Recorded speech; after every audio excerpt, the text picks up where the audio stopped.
Are you interested in angels, demons, spirits, ghosts, and monsters? Are you curious about their origins, tales, and influence upon history and on the present day? If so, sit back, relax, and welcome to Southern Demonology, the podcast that explores all of this and more.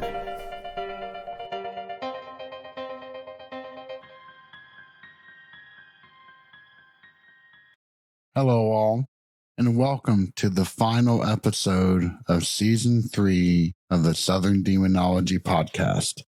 As always, I'm your host, JJ. Well, I can't believe we finally arrived at the end of the road for this particular season. It's been a chaotic time with family health, work overload, and a few other complications thrown into the mix.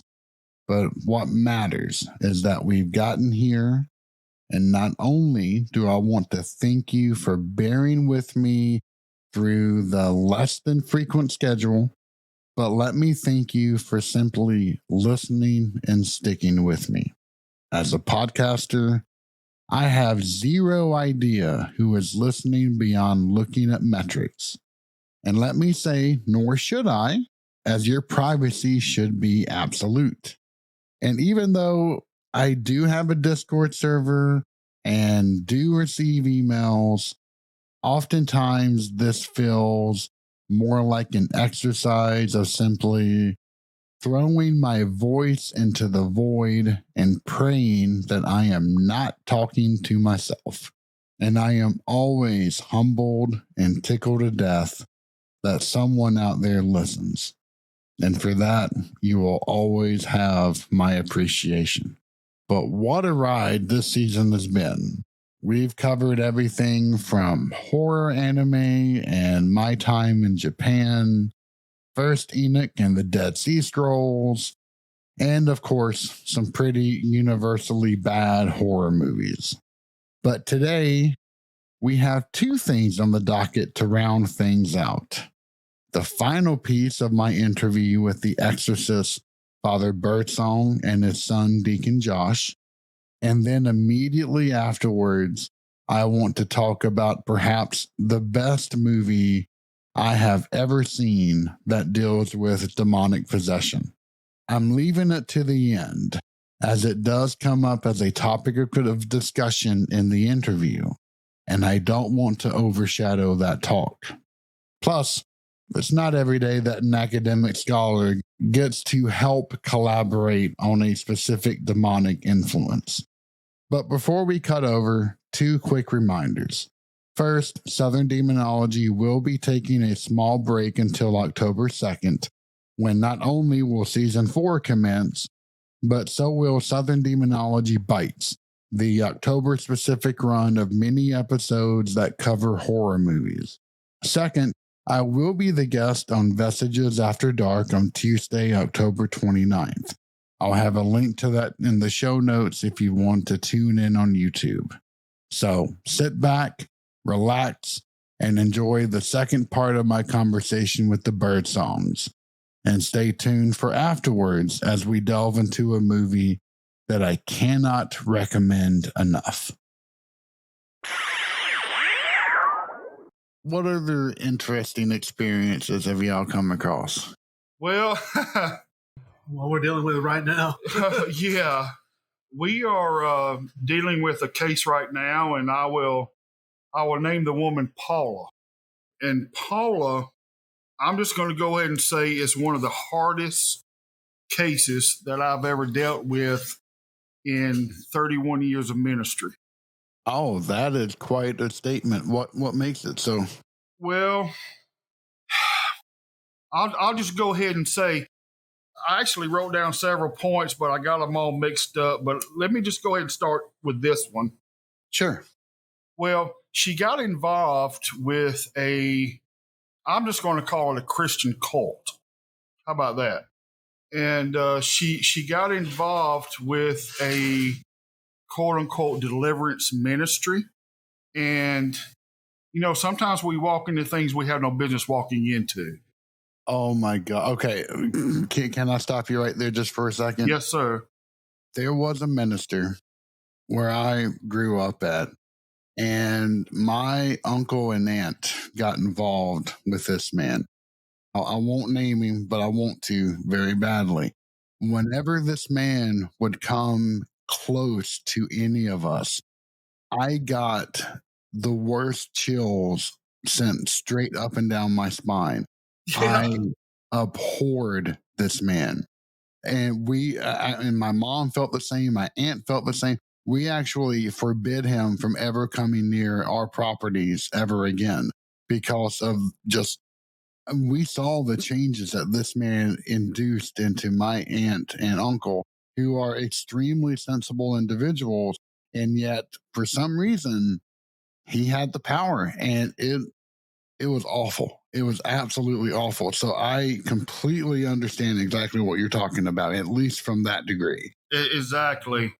And so she, one of the biggest problems that we have when it comes to the quote unquote charismatic world, especially in the 80s, we had a demon for everything. I mean, seriously. If you ran out of gas, it's your fault, but it was a demon's fault. Right. You know what I'm talking about? I do indeed. And so she got involved in some things like that. I tell everyone that's my age, just because you read the book Pigs in the Parlor back in the 80s doesn't make you a deliverance worker. Right. But anyway, she got involved in things like that.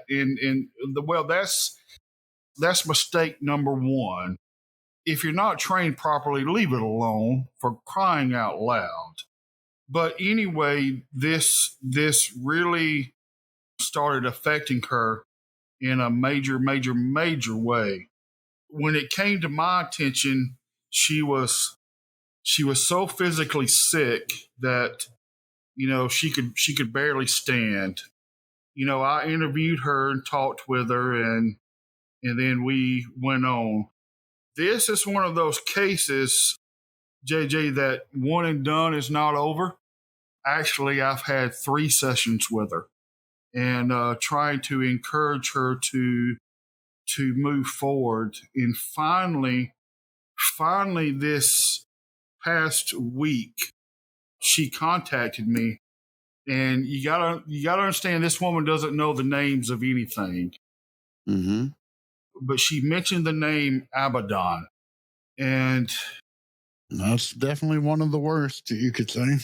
Exactly. And that explains the depression and the sickness and the dread and everything.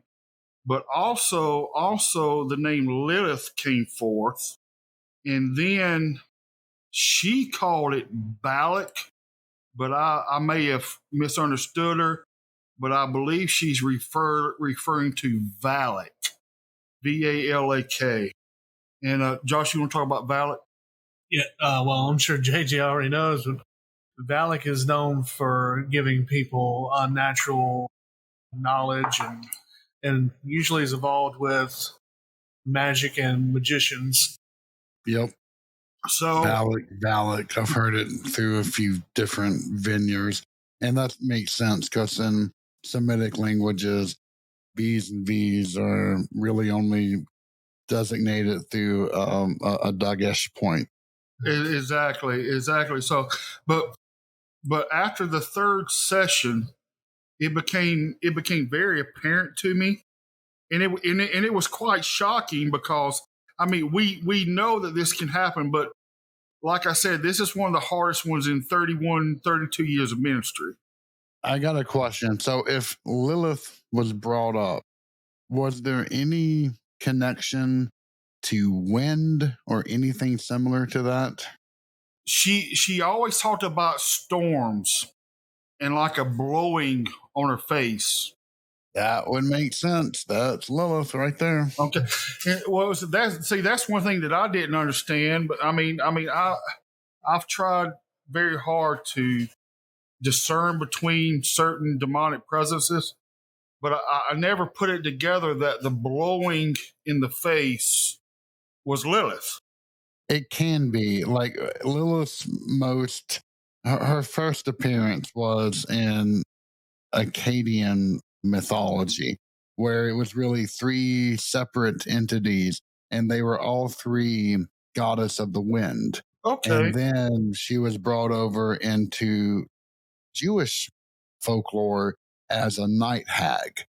And then she kind of rapidly evolved into this idea of Adam's first wife because of the two different creation stories that you find in Genesis.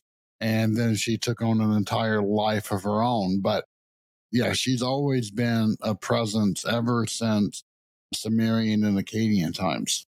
So when she says to me, I feel like I'm being attacked by the four winds. That is definitely Lilith. Okay. Very interesting. Another thing that's really hard for me to understand, but it's just because of who I am. She is, I hate to use the word, but she's had this for so long that she's codependent on these demons. So there's been some moments where she's even referred to them as her friends. That is definitely very deep. I mean, it sounds almost like it's only one step removed from being perfectly possessed. Exactly. And that is, I get messages almost daily, for help, so on and so forth. And I've had to tell her, if you don't come, I can't help you. You have got to make a decision to come. And unfortunately, it's reached the point to where, the enemy can't take over our free will, but he can persuade it. Exactly. They can either trick you into believing it doesn't exist, or they'll find a little crack in your armor and they will slither in like a bug. Exactly. It kind of reminds me of the movie The Right, where what's his name? Anthony Hopkins tells the Michael Kovac priest, just because you don't believe in the devil doesn't mean he doesn't exist. Right. It's a battle to get her to understand what she's really facing. She sees it at a certain point, and then it's like a light switch goes off, and then she withdraws back into herself. But she's adamant that I come to her home, and I said, no, that's not going to happen. We'll get you here.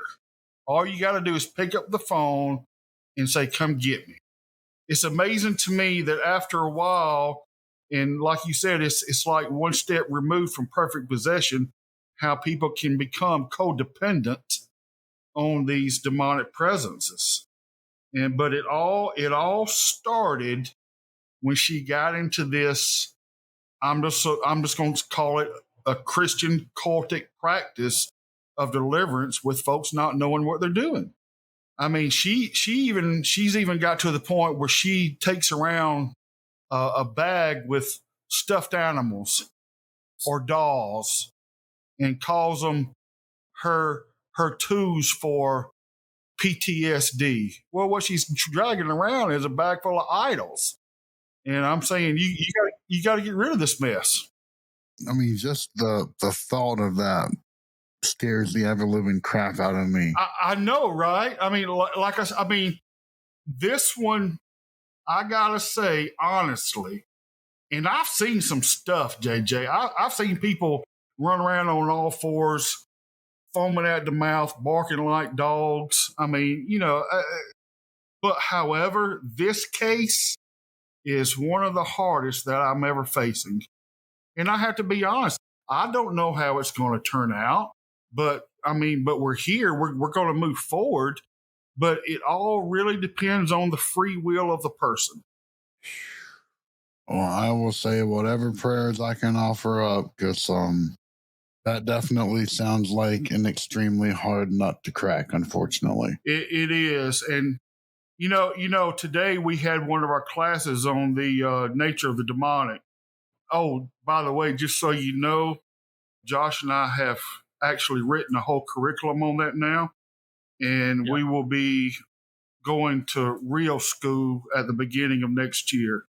That is phenomenal news. I would love to be able to attend that. My goodness. And it will also, Josh is also going to be recording it, so it'll be available for you on video. Yeah. There you go. Well, if y'all ever need a website to house it, let me know. More than happy to volunteer. Hey, you are always welcome to come in person or Zoom or whatever we need to do. It is, this one's been a hard one. Did she voluntarily reach out? She did. She voluntarily reached out. You know what? Let me put it to you this way. I told the class today that normally I would never recommend a movie to watch. But she reminds me of the movie Nefarious, 2023 version. That's a movie to watch. I'm not sure if I've seen that or not. It is one of the most realistic cases of demonic possession that I've ever seen Hollywood put out. There's always truth in Hollywood, one way or the other. We need to learn how to eat the fish and spit out the bones, as we say in the South. But that movie is spot on of demonic influence. And I will have to watch this tonight. I would definitely recommend it. Amazon has it for $4 to rent, Josh? Yeah. It is. I've watched it twice, so that says something. But it's very good and very, very accurate in my humble 30 years of experience in ministry. And, there's only one thing I've learned in 30 years of ministry, JJ, is I don't know anything. Yeah, I feel you. In all of my decades of research, that's exactly how I feel now.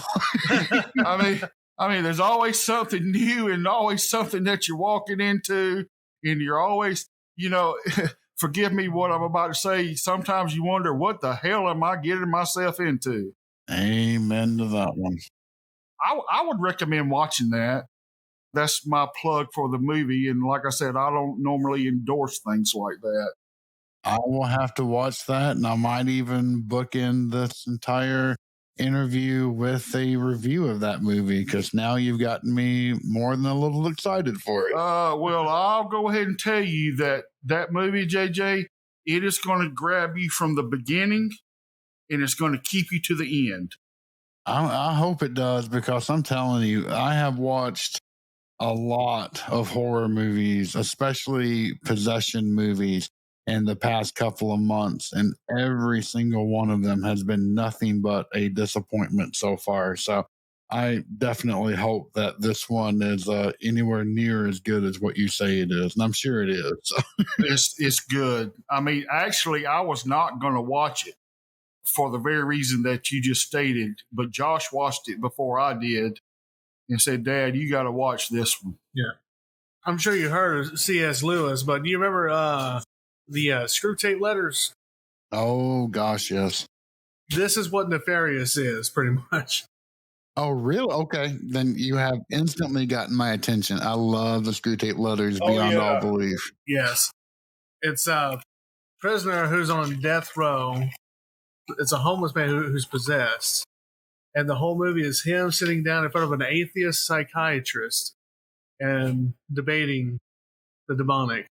And it's a very good movie. There was a TV show back in the 90s. It was a spinoff from the X-Files called Millennium. Yeah. It was a pretty horrible series, but there is one episode that always grabbed me, and it involved 3 demons who were discussing their philosophies on how to influence the human race. And that episode by itself was well worth the watch. It was, I wish I could track it down again. It was phenomenal. What was the name of the show? Millennium? Yeah, it was. I'll see if I can dig that up, because I would love to see it again myself. I haven't seen it since it aired originally. I'll try to look that up tonight myself. I mean, it is so realistic that what does the demon say one time? You're nothing but a bag of skin that knows nothing. Yeah. I'm like, okay, here we go. It shows, in my opinion, the fall of Lucifer all the way up to the conquering of man of original sin. It is a very dang good movie. Okay, I actually found it. The title of that episode is Somehow Satan Got Behind Me. It's the 21st episode of the second season of the American crime thriller television series Millennium. In this episode, a group of demons convene at a donut shop to share stories of tempting and damning humans. However, their stories all seem to include one mysterious figure who can see them for who they really are. Awesome. Put that out on the Discord, and that way I can see it and look it up. I'll see if I can locate that, and I will definitely include a link. That sounds awesome. I'll be looking for that one. That's interesting. Our time is starting to come up on itself. Are there any other particular experiences that y'all have had that you would like to share? You know, in our small cities, there's always something going on, right? Yep. And so some things were brought to light recently in our city and county that makes you wonder, so to speak, when it comes to sex trafficking and things like that. And so today we dispersed the class, and I had a box of Benedictine medals, and Josh can talk about Benedictine. I had them go around and just walk throughout the city square and things like that. You know, just as in the natural realm, there's signs and symbols, but in the spiritual realm, there's signs and symbols too. And I had them leave if they felt any type of heaviness or presence. I had them just leave a medal and just to say, no, not today. Because one of the things about the supernatural and one of the things about the exorcist or even intercessor is they're a watchman on the wall, and they are placing themselves in a position to say, not today, JJ, not today, not on my watch, not with my family, not in my city. And that's one thing that I would love to leave with the people, that, you know, we have a responsibility in the kingdom. We can sit around and watch things go to hell in a handbasket, so to speak, or we can take a stand and say, not today, not to my children, not to my wife, not to my mother, not to my father, and come against the darkness of this world. Amen. And to add to that, for those who are listening, I would also highly urge you not to invite the darkness. Exactly. Don't go onto Reddit and hear about some strange ritual, whether it's the Japanese game of hide and go seek by yourself or the Three Kings ritual or whatever it may be, and think, oh my gosh, that's the perfect thing to do. Let me go do that. Do not. I beg of you, it's a bad idea. Do not invite crap into your life, into your home, into your family's lives. It will only lead to ruination and regret. Exactly. Exactly right. That imagery of being the watchman and not today is extremely powerful. And I think that's a message that everyone should take very closely to heart. Yep. Yes, sir. And oh, by the way, just let me go ahead and throw this little advertisement in. I wrote a book called Becoming a House of Prayer, and I would encourage everyone to look it up on Amazon. You can get it for $3 on Kindle or buy the book for $8. But it is a very powerful book written in Southern redneck English that everybody can understand. But it's a good book to get a renewed hope of your communication with God. Yeah, I was actually just about to ask you where they can find you. I will definitely have a link to that, to the Amazon link. And I will be adding a new section to southerndemonology.com that will have a list of recommended books. And that one will definitely be there once I get that launched. Yes, sir. And also, when we get we have the curriculum ready for what I was talking about earlier. I just got to put some final touches on it. But Josh will get a hold of you, and I will actually send you curriculum that we wrote, and that way you'll have it as well. And we will make this class also available just as soon as we get started. But like I always say, all that's over my head. This will be in Josh's hands. I'm a web architect. If there's ever anything I can do to further all of that, all you got to do is say the word on a strictly volunteer basis. Yes, sir. Yeah, anything that can be done to disseminate this knowledge onto the world and protect people and to keep them safe, it can't be nothing but a good thing. So Absolutely. Absolutely. Well, it has been an absolute pleasure getting to talk to y'all again. Thank you both for coming on. Again, if you're just joining, this has been Father Michael Birdsong and his son, Deacon Josh, and they have shared some of their amazing experiences. It won't be the last time that we hear from them. No, sir.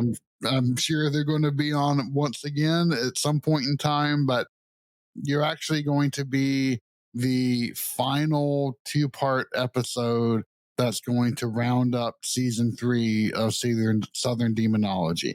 I wanted to have something special, and I couldn't think of anything more special than having y'all two as guests. So thank you very much for your time. My pleasure, JJ. My pleasure. Well, and you can also find them on future episodes of the Paranormal Rundown. So that is its own monthly podcast. Feel free to check that one out. And again, you will find links to Father Birdsong's book, Becoming a House of Prayer, in the show notes.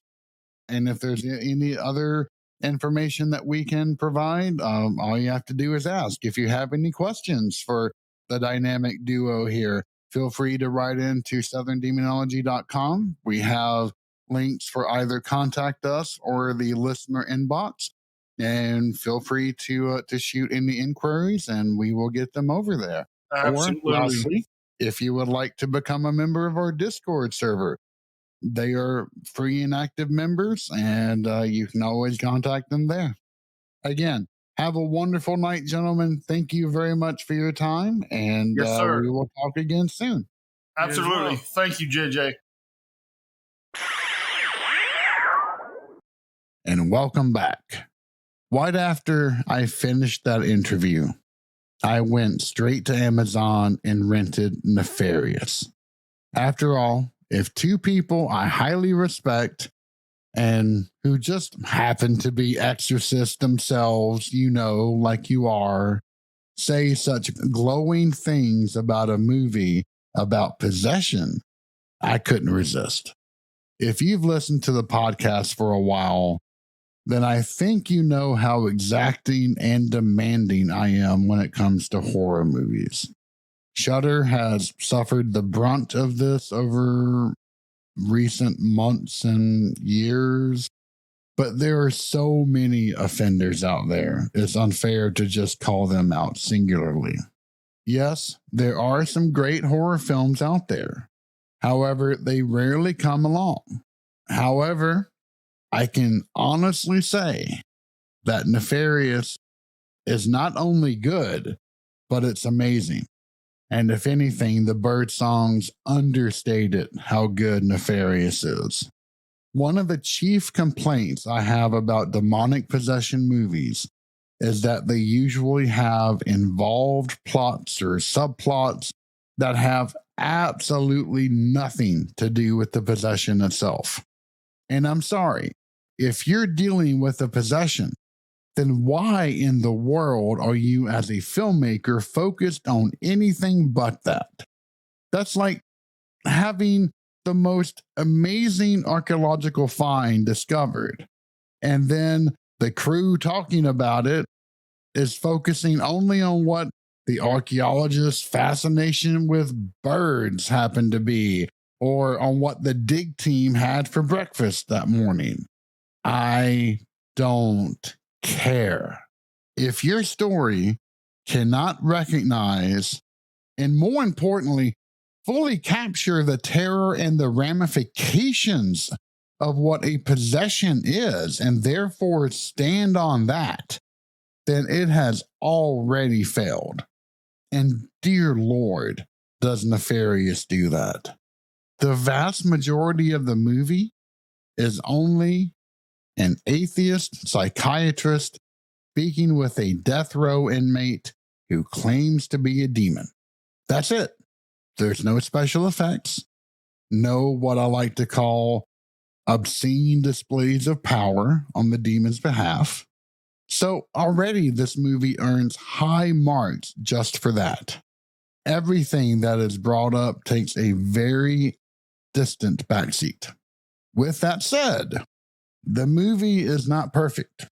It does little to make the audience guess as to whether the inmate is truly possessed or not, even though it does half-heartedly attempt to tread this path in the beginning. The struggle and the battle of wits between the two of these conversationalists is all too soon given up by one of them. And I'm sorry, I won't go into detail. I'm not trying to spoil much here. And the ending is, well, it's entirely too pat for my liking. That's the best way of saying it. And there are some threads that, if explained or at least not abandoned, would have made for a much tighter movie overall.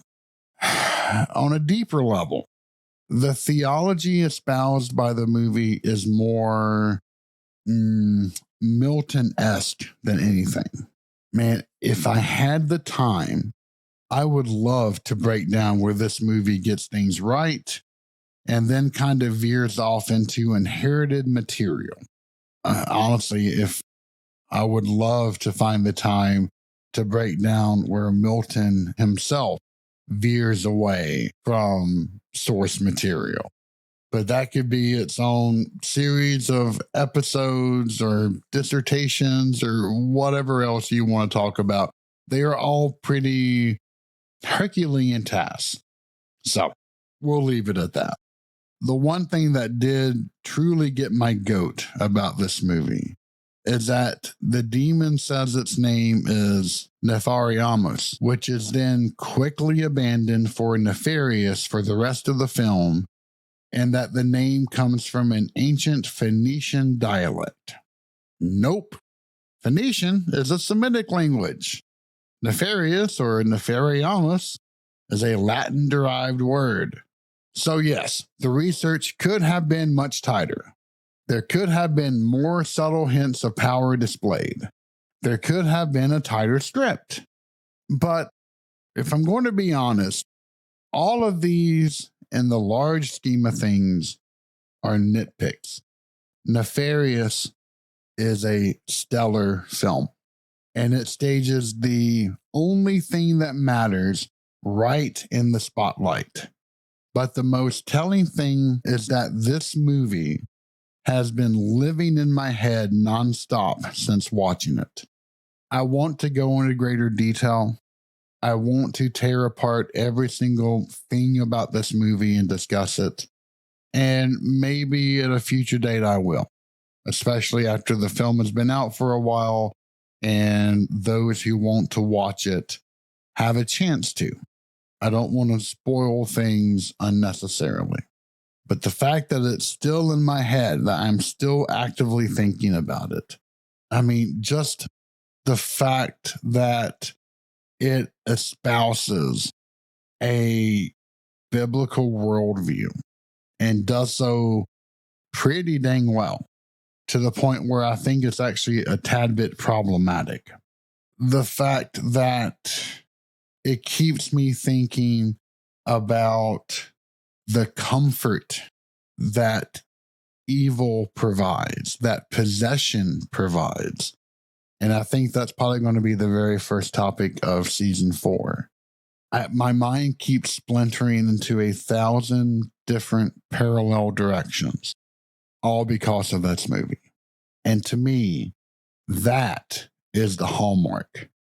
If you can show me a movie that keeps me fully invested, fully bought into your world as the movie is on, but then makes me think and keeps me thinking for entirely too long, you have done something extraordinarily special.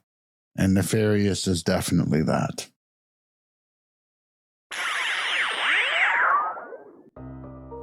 Thank you for listening to Southern Demonology.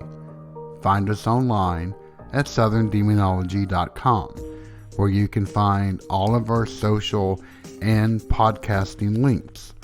Also, if you have a moment, please feel free to rate this podcast and leave any encouraging feedbacks that you may have. As always, I am JJ, and it has been a pleasure getting to talk to you today.